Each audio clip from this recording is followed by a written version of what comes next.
What's up, Pocket Nation? This is Scotty Pockets, and we're here for a new video potential project that I would like to talk to you about, and that is my own version of a Nuzlocke, its own variant.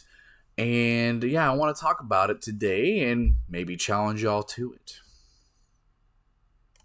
So, when thinking of my own version of a Nuzlocke, I thought about it. I was like, you know what?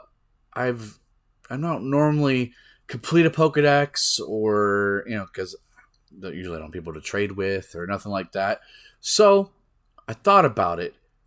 What if you could do the whole thing of completing a Pokedex and being a Nuzlocke? And that's where I came up with the idea of a Regionlocke. Now, I have seen some things similar as far as versions of it, but nothing has come quite close to what I've thought of. I mean, I've been sitting on this idea for the last 2 years. I've even done my own personal playthrough of it. Because it's a project that if you do stick with it, it's something you got to stick with. It's something that it ain't going to finish in over a month, or, unless you're like an expert and never lose an attempt and stuff like that. But the idea of it is you play at this point all 9 regions of Pokemon in the Nuzlocke. But also your goal is not only to beat the Nuzlocke, but also try to catch as many Pokemon as you can. And also try to fill up that Pokedex a little bit more. Well, at least to its fullest. So I have actually come up with a list. Yes, I took my time at work to figure it out. And I have come to a thought process that I am setting it up into 3 different tiers. We have easy tier, we have medium tier, and then we have expert tier. I have done an iteration of the first 2. The easiest tier I stopped because I thought it was probably too easy for me. But if you're wanting to do this and you're not a complete expert at it, this should be the right one for you. Now, medium tier I have completed in its entirety, so I can vouch for that one. And then the expert tier, it's something I was thinking about maybe tackling on my personal or on here. And I'll get to the details on that. If you make it to the end of the video, I will have details on that. So, how do we do this? Well, I got a lot of rules, so we'll cover that in this video. I'm going to cover each rule, but I'm also going to, basically go over the easy, the medium, and the expert tier for that rule. Because they're all going to be different variation of that rule. So bear with me. And let's get started. So the first rule is, of course, we're going to go with the base Nuzlocke rules. The first 3 rules are going to be based off the 3 main rules, but in different versions. So on the easy tier, it's the death rule. Of course, any Pokemon that dies, faints, it goes to the box, permaboxed, dead. You can never use it again. And that's pretty much going to move over to the medium tier as well. But in the expert tier, we're going to make our version of the Nuzlocke of that deathless. You cannot lose a Mon. Otherwise, you have to reset your file. Next rule, and this actually covers all 3 versions, 3 tiers of this Regionlocke. That's what it's called, if I did not cover what it's called, or if you did not read the title. Is the first encounter rule. And there's more to it with that, but we'll get into that in the later rules. But at the base of it, the first encounter rule, you can only catch the first Pokemon in each route. If you don't catch it, you can't catch anything else in that route. Third one is the nickname rule. When I did my medium tier, I tried to have a theme in each game of what I was going to name my Pokemon. And that seemed to keep things going. Also, because of the fact that this lock can be very tedious. It can take forever. It took me a whole year to actually finish the medium one. Now, granted, the medium tier took me a year because of the fact that I was waiting for Scarlet and Violet to come out. And, once I got Scarlet and Violet, I didn't even do a regular playthrough of Scarlet, because that's what I ended up getting. I just played Scarlet as a Regionlocke. So, do it however way you want to do it, but that's how I did it. Now, this rule is for all 3 tiers. If the Nuzlocke fails, you must restart that region. You cannot use previous starters from that previous run. So, for example, say you started in Kanto, you failed on your first attempt. You started with Bulbasaur. You cannot use Bulbasaur that next turn or that next attempt. So you have to either do Charmander or Squirtle. So, I mean, I feel like that's pretty easy. And if you have, and what makes things interesting is if you have another version of the game, say you started with Red, you lost in Red, but you have Blue, go to Blue. Or if you have Let's Go Pikachu, Let's Go Eevee, it's just region specific. It's not game specific or generation specific. It is region specific. Another rule that goes into all 3 tiers is the dupes and species clause. If a Pokemon evolves though into multiple different types, it's an exempt. But you must claim that evolution in each run. So say you catch a Poliwag in Red, Blue, Yellow, or Kanto in general, you have to claim your evolution. Obviously, in Kanto, you can pretty much only go with Poliwrath. So later on in the games, say you get to Gold, Silver, Crystal, so Johto, you can catch Poliwag again, but when you evolve it, you have to evolve it into a Politoed. You cannot evolve it into a Poliwrath.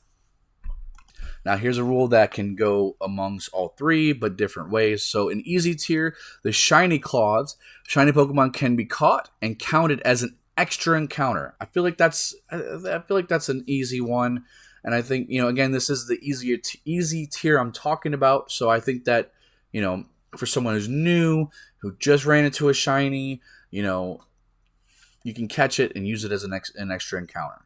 That's what I would do if I was doing the easy tier. In the medium tier, shiny Pokemon can be caught and replace the area's encounter.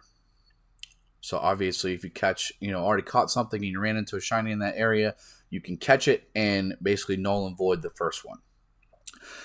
In expert tier, you can only catch a shiny Pokemon and use it if it's the first encounter. If it's not the first encounter, you can still catch it, but you cannot use it. So something to account for. And also, if you catch it and you can't, and it's not your first encounter, it does not count towards your Pokedex total. All right, so I probably should have done this to start off, but the next rule is the region locked rule. So, you catch that Pokemon. You cannot catch it in any other game as long as you complete the file. Now, say you start in Kanto. You catch a Rattata. You complete that game. If you don't catch you fail and you don't catch a Rattata in the next run or in your final file. If you don't catch a Rattata, you can catch it later on. But if you catch the Pokemon in your completed file, you cannot catch Rattata, or in that example, Rattata in any of the other games. You cannot. Now you can use multiple forms. So again, to the Rattata, if you catch the Cantonia Rattata in Kanto, you can catch the Alolan Rattata in Alola or any other game that you can get an Alolan Rattata. Unless, like your Let's Go Pikachu, Let's Go Eevee, and you end up getting both. You can get both, although I would not recommend it, just based off of experience. And a quick insert between these two, these rules, you can start your regions however way you want it. I always thought it would be interesting, maybe to you start it like Gen 1. I did it in generational order. And I started with Kanto because Kanto was the first game series that I got into. My first game was Yellow. But I thought it was maybe cool that if I suggested it to somebody else, you could start in the region that you started. Like, say if you're younger and you started in Black and White time, start with Black and White, and you can move yourself up in that generation order and just go around in a loop. That's always an option. It's open for interpretation, but for me, since I'm one of those old heads and I started in Kanto Generation 1, I started with Kanto. All right. So this one is all different in different tiers. So, well, it's different in some. You can in easy tier, you can use items in battle. I feel like that, with it being the easy tier, that should be pretty easy. In medium and in expert tier, you cannot use items in battle except for held items and Pokeballs.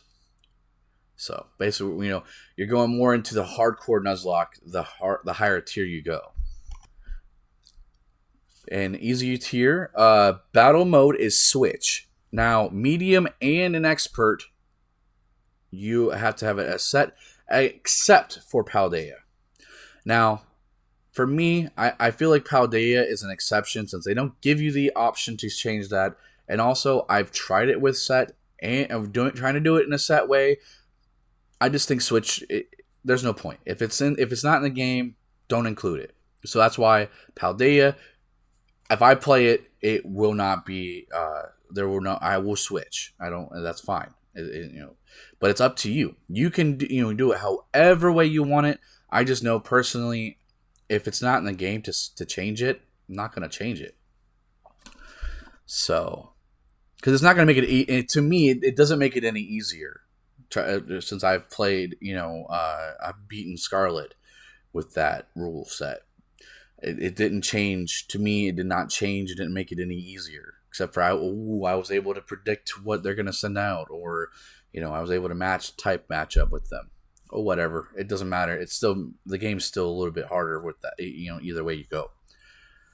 Next one is gift Pokemon and easy tier are an extra encounter. So like Celadon City, technically you can get an Eevee and whatever Pokemon you want out of the Pokemon corner and still be able to go fish in that water in that old guy's house in Celadon City.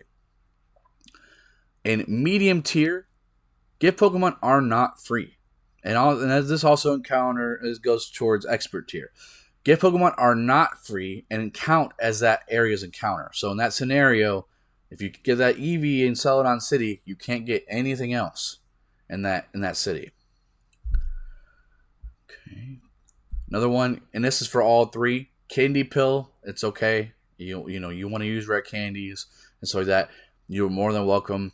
I played and when I did my run, I played on all cartridges. I did not play it on an emulator at all, so I didn't really have that opportunity since I didn't have a Game Shark or an Action Replay. So I grinded it out. I think that's also why it took me a year. Obviously, you do the Candy Pill, it might be less time. All right, so yeah, this is all for all three. The level cap is set to the boss's ace. So my interpretation of a boss, when I say it that way, gym leaders, Elite Four members, and the champion of that region, or the totems and stuff like that. The level cap is set to them. And you cannot go over, otherwise the Pokemon needs to be boxed until that level cap is raised. Number 13, you cannot move to another region until the Elite Four is defeated in the one you're currently in. So, like I said, I started in Kanto. I couldn't move on to Johto until I beat Kanto. And then once you beat Johto, you can move on to Hoenn. And to that, when I beat Johto, I did not go through Kanto again because I feel like that's kind of at least the continuity of everything. You already beat Kanto in the first time. Now, if you want to switch it up and start with Johto and then beat the Kanto or whatever in that sense, You could go with that. That's one less game you got to play. I just wanted to play in each region.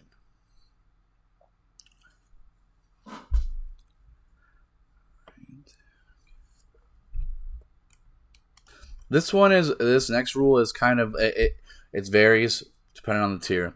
So in easy tier, if there is if there are no encounters available in that area, because it's dupes, claws, and everything.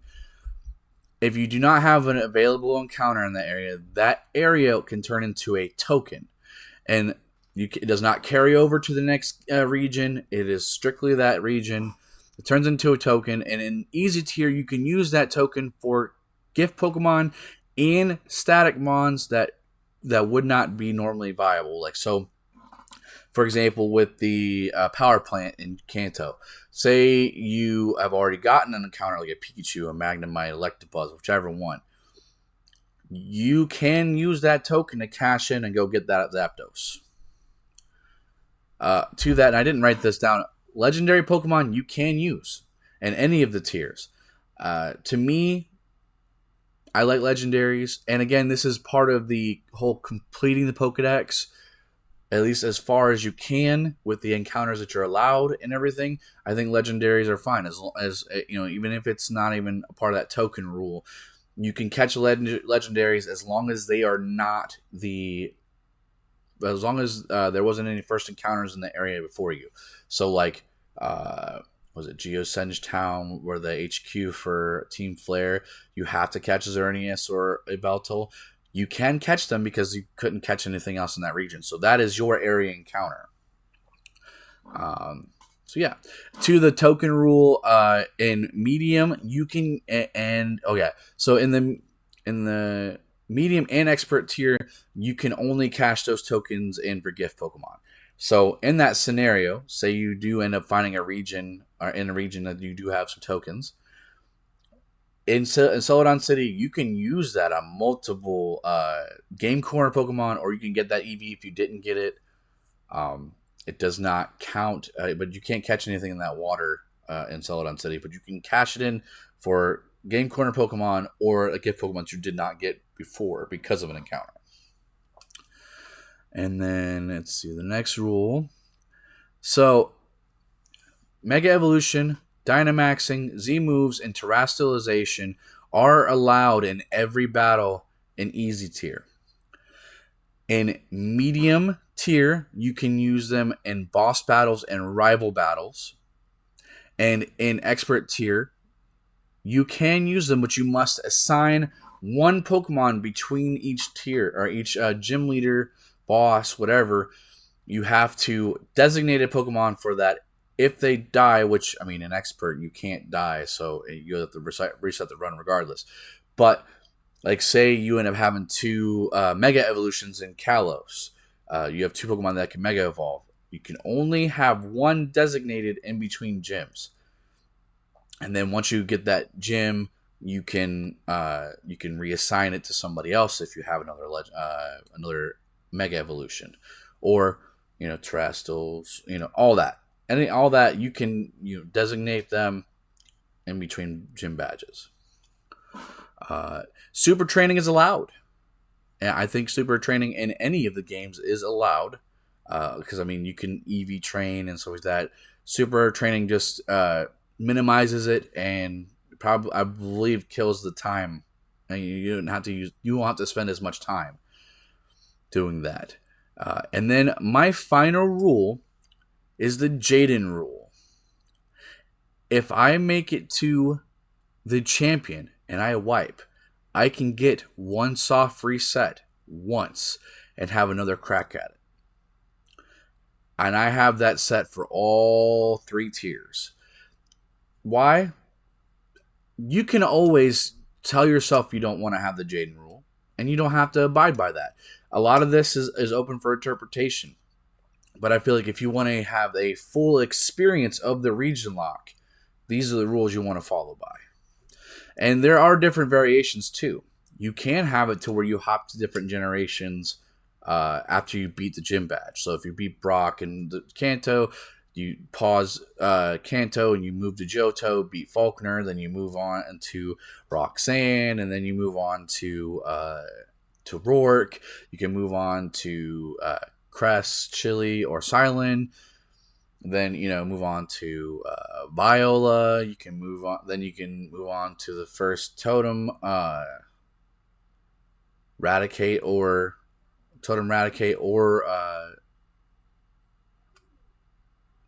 Gumshoes. But a lot of this is open for interpretation. And also, one thing that I can honestly say is I had a lot of fun. It did get a little crazy at certain points. Like, it took me 10 attempts to beat Johto. That was rough because I played on Crystal and I only had Crystal. I have Soul Silver, but that file was so good I didn't want to get rid of. I had so many level 100s and stuff like that. I didn't want to get rid of those. So, these are the rule sets for the Regionlocke. If you decide you want to do it, let a guy know. You can follow me on Twitter at ScottyPockets88. Let me know. You can take a screenshot of it, or just tell me you're doing it. And also, while you're at it, make sure you guys subscribe to the channel. And here's that part.